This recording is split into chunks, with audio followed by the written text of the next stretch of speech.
Namo tassa bhagavato arahato sama sambuddhassa. Namo tassa bhagavato arahato sama sambuddhassa. Namo tassa bhagavato arahato sama sambuddhassa. Ibu bapak, saudara-saudari, kalyanamita sedhamma yang hadir di Pendopo Amerta, Bubarama maupun yang bergabung melalui live streaming kami. Selamat malam, Namo Sang Hyang Adi Budaya, Namo Buddhaya. Ta che hao, hao, hao. Ya, sampai situ saja. Hah? Bohao. Ya. Jadi hao nangis ya. Ya. Jadi ya coim lah ya. Ya ibu bapak sekalian, jika tadi malam Bante Badra Budi menyampaikan tentang pesan tanggung jawab dan kepercayaan, sedangkan Bante di sini nanti akan sedikit menyampaikan pesan tentang Pubakari Katanyu Katawedi, dan juga satu pesan yang tersirat dari Yang Mulia Bante Jinadamo melalui seni budaya yang mungkin selama ini banyak umat di Medan tidak memahaminya.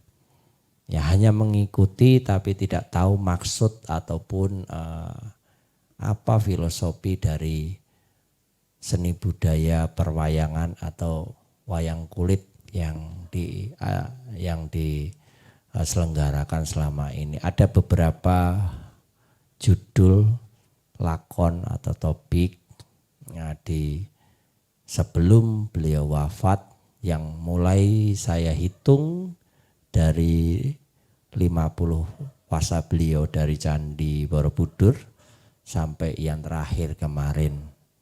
Karena Bante sendiri baru menyadari akan korelasi daripada pesan beliau melalui seni budaya tersebut.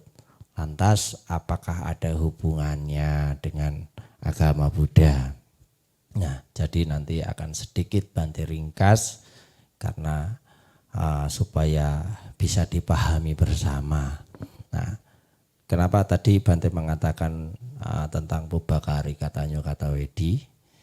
Ya, karena banyak juga yang nge-DM Bante, kenapa kan sudah selesai Bante yang sarira datunya, sarira sangkaranya sudah dikremasi, yang sekarang itu kan tinggal sarira datu atau relik ya, itu yang tersisa. Kenapa masih buat acara puja Aumanggala di Bubarama?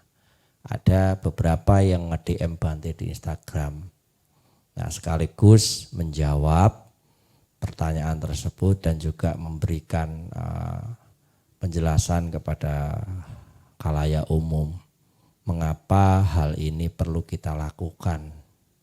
Nah, kalau ibu bapak saudara sekalian mengenal Bante Jinadamo semasa hidupnya, mungkin tentu akan tahu bagaimana Eyang atau yang kita akrab panggil Eyang ya. Bagaimana Eyang sejatinya, bagaimana perjuangan Eyang selama ini. Mungkin bagi yang enggak tahu, bagi yang enggak mengenal biasa saja. Tetapi ya umat ini memiliki kesan momen yang berbeda. Sehingga murid-murid beliau itu memiliki kedekatan itu tidak sama dalam artian momennya ataupun hal-hal yang berhubungan tentang spiritual. Tetapi intinya adalah beliau telah memberikan yang terbaik, telah membimbing para murid-muridnya selama ini, termasuk saya sendiri. Nah, karena beliau itu memiliki cara tersendiri dalam mengajar para siswanya, maka tentunya di sini ya karena itulah yang menjadi satu poin bagi kami khususnya di Pubarama. Nah, Pubakari kata Nyukata Wedi itu dari dua suku kata. Pubakari adalah tahu diri, sadar diri. Nah, jadi kalau udah Pubakari biasanya disandingkan dengan kata Nyukata Wedi. Nah, jadi tahu diri, sadar diri, yang ngerti terhadap jasa-jasa yang telah dilakukan, yang telah diberikan, kontribusi apapun itu. Maka Pubakari katanya kata wedi itu adalah buah jasa atau hasil daripada yang telah dilakukan seseorang. Itu layak dan pantas harus kita perlakukan timbal baliknya yang sama. Nah, maka Pubakari katanya kata wedi harus dimiliki. Karena ini bagian daripada ajaran Buddha yang tertuang di dalam Sigalowada Sutta. Nah, di dalam Sigalowada Sutta disebutkan bahwa Pubakari katanya kata wedi ini adalah satu praktek. Praktek apa? Praktek welas asih. Karena di dalamnya itu mengacu pada sebuah kerendahan hati. Kalau kita seseorang ya, jika sudah menerima kebaikan, apapun kebaikannya itu, baik melalui mungkin ajaran-ajarannya, nasihat-nasihatnya, ataupun berupa pemberian materi, ataupun hal-hal yang lain. Intinya adalah ketika seseorang telah ditolong, telah dibantu, maka kita sebaliknya juga harus membalasnya dengan kebaikan. Nah, ya dengan kebaikan, hal ini yang dimaksud.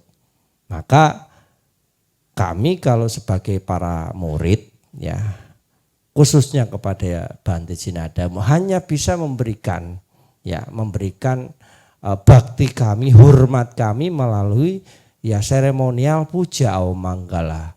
Karena saat ini yang bisa kami lakukan ini.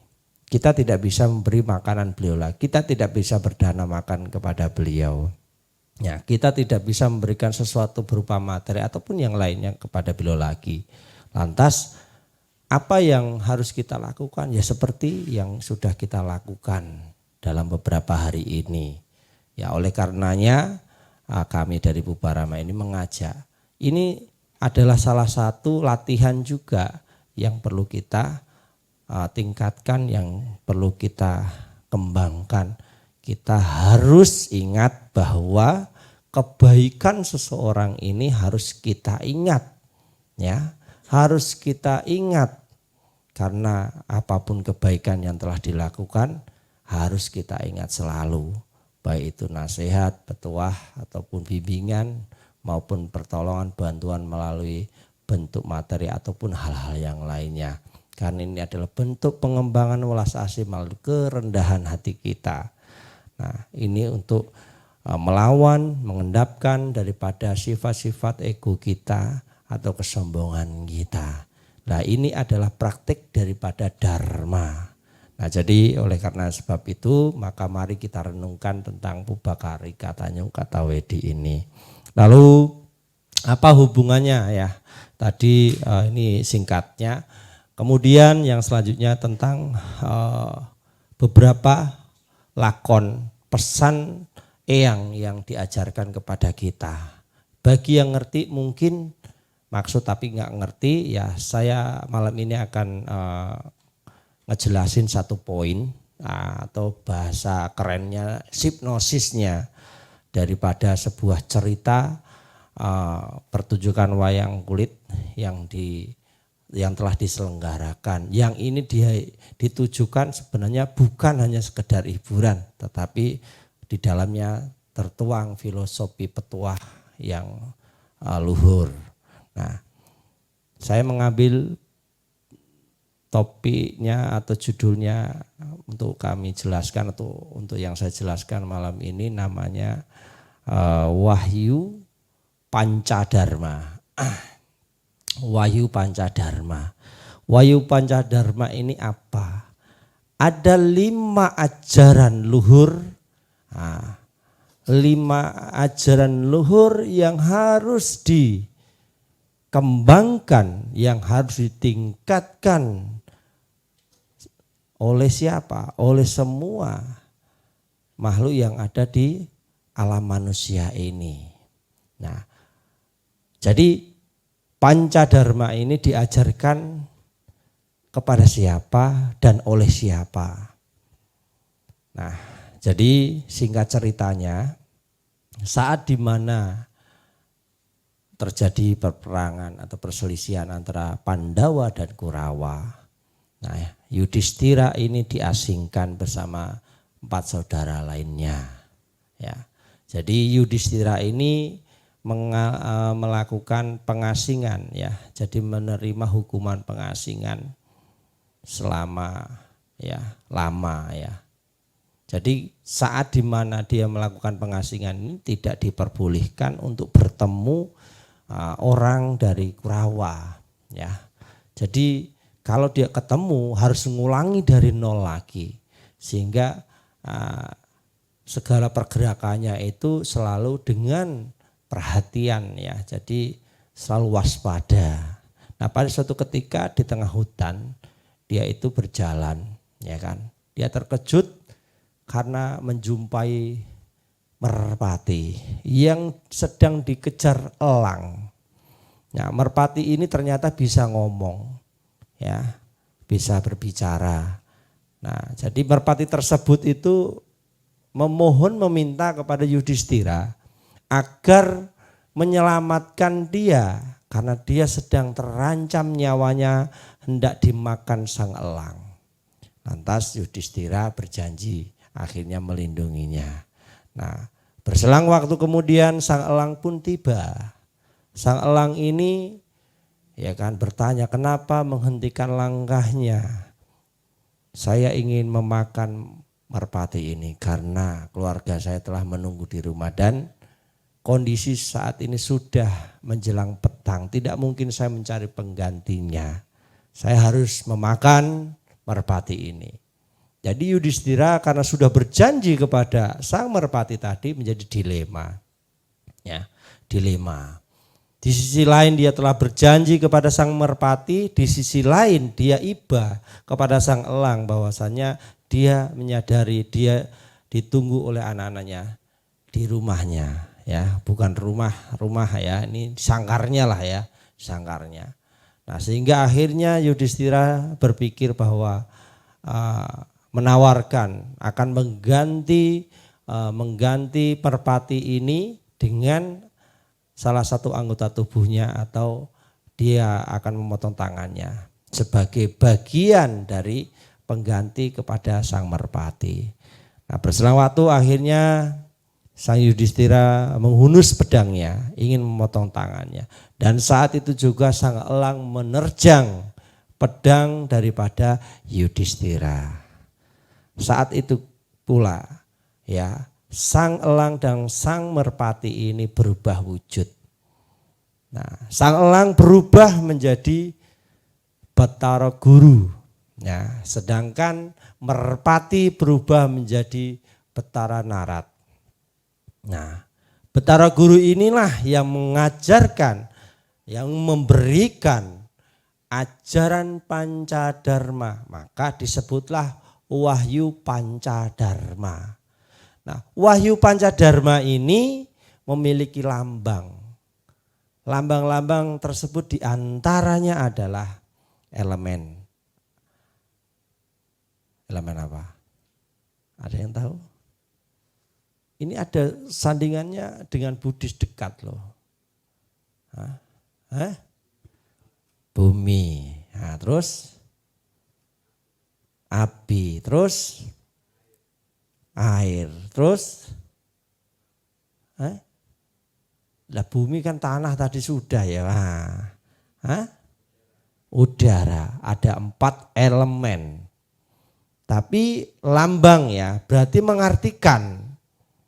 Kalau di dalam Buddhis ya tejo, apo, wayo ya, patawi tanah, apo, api, wayo, angin. Nah, itu elemen. Itu adalah elemen-elemen dasar daripada kehidupan, pembentuk kehidupan dalam semesta. Nah sehingga bumi melambangkan apa? Bumi melambangkan yang namanya ke bumi pertiwi. Bumi itu simbol lambang dari bumi pertiwi. Bumi pertiwi apa? Bumi pertiwi itu ya Lokia ini, ya bumi ini. Ya, nah simbolnya ini banyak bumi itu. Bumi itu kalau kita lihat semua hal kan di bumi. Nanam padi di mana? Di bumi. Kita kencing buangnya kemana? Kita buang air besar buangnya kemana? Kita buang semua apapun semuanya di bumi. Enggak mungkin kita lempar ke atas kan. Kita meludah ke atas pun baliknya ke bumi. Turun. Nah bumi melambangkan yang pertama. Jadi ini bentuk daripada apa sebenarnya? Bentuk rasa syukur. Ya. Nah hubungannya kemana? Korelasinya tadi saya bilang bahwa kata nyu, kata wediada. Nah, ya, yang selanjutnya apa? Tadi, ayo lupa, beki liau nanti ya. Tadi apa? Bumi, bolak-balik gak apa-apa lah. Yang penting tidak luar daripada 4 tadi. Air. Air itu adalah sumber kehidupan. Padi kalau ditanam gak ada air bisa enggak? Gak bisa. Maka air itu melambangkan kesejukan, kesegaran juga. Ya. Nah, jadi simbol daripada itu juga filosofi adalah ketenangan. Hidup itu ya harus tenang. Ya. Terus yang ketiga apa? Api. Wah, mama paten kali ini kan. Langsung Eki ya, bawa Eki ini ya. Api. Api ini bisa sebagai simbol daripada pelebur, penghancur, serta juga simbol daripada pelita atau penerangan di dalam kegelapan. Nah, ya. Terus yang terakhir,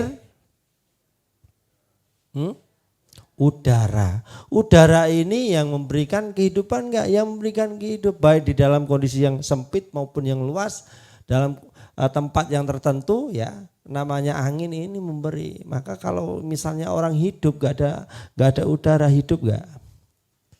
Wong kalau hidupnya nafasnya itu enggak lancar aja di apa? Oksigen di ICU loh yang. Ya kan? Nah, kita di ruangan hampa oksigen saja kita mati bisa. Nah, maka udara ini salah satu bagian daripada 4 simbol ya, dasar daripada yang akan mengkondisikan kehidupan. Nah, dasarnya kalau kita benang merahkan, hubungkan ke dalam Buddhis bahwa 4 elemen ini ada hubungannya enggak Bante dengan rupa. Rupa itu jasmani kita ya. Rupa itu jasmani kita, Mak. Kalau nama itu batin, Mak. Jadi kalau batin ada nama dan rupa, Mak. Kalau rupanya ada tapi kalau batinnya enggak ada ya udah mati orangnya. Nah, itu akan melebur lagi, menyatu lagi kepada alam semesta. Sehingga yang tadinya unsur padat atau unsur bumi, tanah, itu ya akan kembali lagi ke unsurnya. Nah ini tulang-tulang kita ini, ya daging kita ini kan sumbernya adalah unsur tanah. Ya, nah sedangkan air, ya air ini ya berhubungan dengan apa sih? Ya kayak darah kita maupun yang lain-lain di dalam jasmani kita. Ya, kita kalau mungkin kita dehidrasi ya, kekurangan air, dehidrasi kan. Nah, gimana rasanya? Gak nyaman, gak enak. Nah, itulah. Nah, kemudian apa lagi? Api. Ya api ini kalau dalam jasmani kita, Kalau api ini unsur elemen dhatu di dalam tubuh jasmani kita, kalau lagi tinggi kita bisa panas. Kalau lagi kurang kedinginan kita. Nah kalau di atas gunung kedinginan enggak kita? Kedinginan, kurang hawa panas, kurang elemen panas. Nah kemudian orang kalau kerja enggak ada energi panas, enggak bisa. Energi panas juga yang membuat orang bekerja, semangat itu. Ya.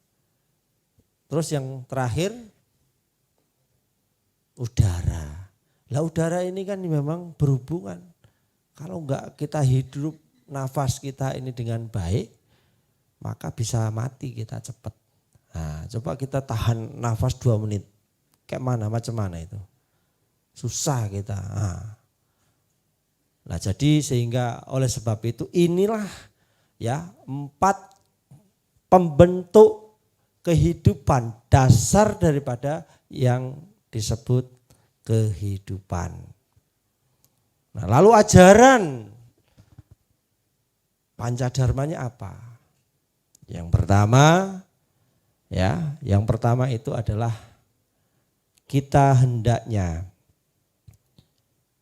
hidup di dunia ini tidak lupa yang nama kesejatian diri. Ini lebih kita sebut namanya adalah spiritual atau religius. Kenapa? Dengan kita hidup di jalan spiritual, hidup kita akan terarah. Hidup kita akan terarah karena dengan bekal daripada ajaran-ajaran di dalam spiritual atau dharma kebenaran, maka hidup seseorang ini akan lebih baik. Ya sama, masuknya hubungannya di simbol api tadi.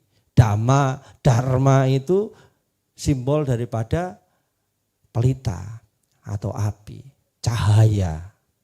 Nah sehingga yang pertama ini adalah ajaran ya Pancadharma. Yang kedua harus bakti hormat kepada orang tua. Kalau ada anak tidak bakti, tidak hormat kepada orang tua, maka hidupnya akan menderita. Nah, itu juga disebutkan ya di dalam Garuka Kama, bahasa yang menyebabkan kita terlahir di alam awiji, salah satunya adalah yang hubungannya dengan orang tua.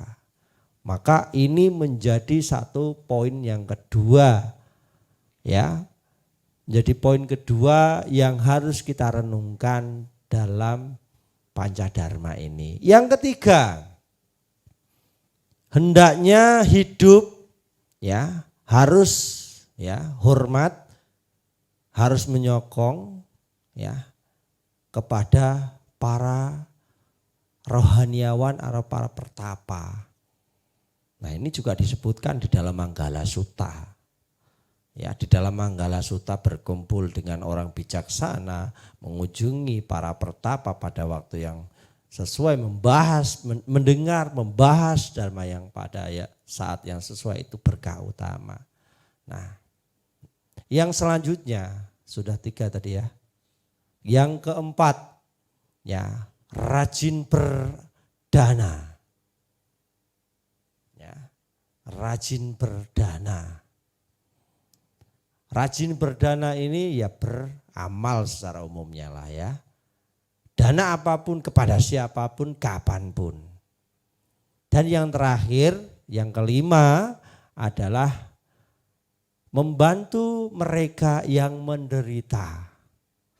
Yang menderita ini bukan menderita hanya psikis ataupun fisik ya. Jadi kedua-duanya. Kadang orang yang lagi gegana, ya, gelisah, galau, merana, ya, butuh spirit, butuh kekuatan energi yang positif. Maka bantulah mereka, ya, dampingi mereka, kasih spirit mereka, kasih semangat mereka, kasih input yang baik. Nah ini adalah yang disebut bagian ajaran Pancadharma. Jadi itu singkatnya. Ya, kalau kita jabarkan semua Pancadharma ini nanti jadinya kayak semalam suntuk nonton wayang. Ini kan tadi Bante bilang hipnosis. Berarti itu hipnosis itu apa? Tahu kan kalian hipnosis? Atau enggak tahu? Hipnosis bengpek boh. Saya kan.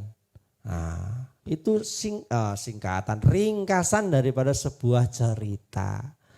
Nah, ada juga ya di dalamnya itu terkandung hubungannya pada Molimo. Molimo itu ya kalau kita standarkan Pancasila Buddhis. Ya, hubungannya di Pancasila Buddhis. Nah, jadi Ibu Bapak Saudara sekalian, nah kalau malam hari ini kita melakukan dan sampai nanti pada hari ke-49 wafatnya Yang Mulia Bante Jinadamu Mahathera ini, itu bagian daripada apa? Bagian daripada bentuk bakti kami, anak-anaknya, murid-muridnya kepada sang guru, kepada orang tua. Nah, ini juga terkandung terhubung dengan ajaran yang kedua daripada yang Pancadharma tadi, ya, hormat bakti kepada orang tua. Nah ini yang bisa kita lakukan. Oleh sebab itu saya menghimbau dan mengajak kepada semuanya yang ada di rumah, hadir ke sini syukur bagus, enggak hadir enggak apa-apa, yang setidaknya bisa mengikuti secara online dari rumah dengan kesadaran diri. Ini tidak ada unsur pemaksaan karena ini bagian daripada kerendahan hati kita. Ya, ini ketulusan hati kita, bukan paksaan ya. Kita jangan melakukan dengan keterpaksaan ya. Jangan, tapi kita lakukan dengan ketulusan. Saya yakin ya Eyang pasti akan bersukacita berbahagia ketika melihat murid-muridnya yang ditinggalkan tetap konsisten di dalam jalan Dharma. Jangan justru malah sebaliknya, Eyang nggak ada lantas kita nanti entah nggak jelas ya, karena kita kehilangan arah ya, atau mungkin selama ini kita dekat dengan Eyang itu hanya sesosok beliau tapi tidak pada ajaran bimbingan beliau ya. Nah, jangan sampai. Nah, kita tetap harus konsisten, kita harus melanjutkan estafet beliau. Nah, estafet daripada melestarikan Buddha Dhamma di bumi Nusantara, khususnya di bumi Andalas, lebih kerucutnya di Medan Sumatera Utara. Nah, mungkin itu sedikit pesan Bante malam hari ini. Nanti Bante akan menyampaikan ya beberapa poin dari lakon-lakon sebelum Bante wafat. Karena ini berkorelasi dan kesimpulannya nanti ada di akhir. Ya, Bante kemarin ada nginget-nginget ya, mengingat mulai dari Candi Borobudur sampai terakhir di judul perwayangan Parikesit. Parikesit itu kemarin adalah pesan yang cukup ya kalau yang tahu itu akhir dari sebuah cerita udah selesai ya, jadi udah selesai. Nah, jadi kita mulai dari awal ini saya ambil bagian tengah, tetapi semua ini berhubungan kok, berhubungan semua mulai dari Candi Borobudur. Nanti saya sudah buat urut-urutannya. Ya, mungkin itu saja pesan malam ini. Sampai ketemu di pertemuan berikutnya di besok malam. Ya, mungkin itu saja. Selamat malam, Namo Buddhaya.